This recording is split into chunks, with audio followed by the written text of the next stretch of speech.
What's going on YouTube? Today I'm going to be doing an unboxing video of the Afterglow Level 3 wired Xbox One headset. So this is what the box looks like. Alright, I'll hop right into it. Let me crack this open real quick.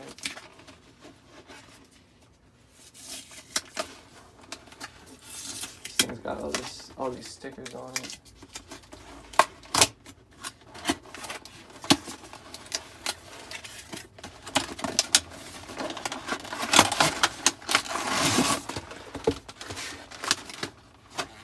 Alright.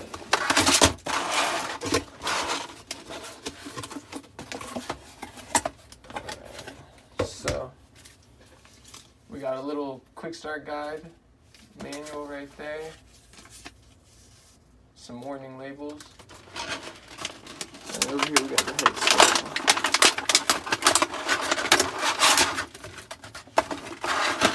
We got some rat poison.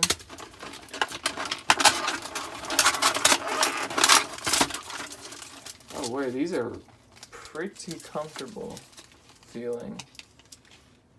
Has a pretty long microphone. Pretty comfortable though, if I do say so myself. These glow up when you plug it into your controller. Yeah, this is a nice headset. But yeah, that's pretty much it. I do a bunch of different reviews on different headsets, a lot of unboxing videos, just to show you guys what products look like. Since I don't have any video editing software, it's kind of hard to do an entire review. But if you guys could like this video and subscribe, I would really appreciate it. And have a good rest of the day. Later.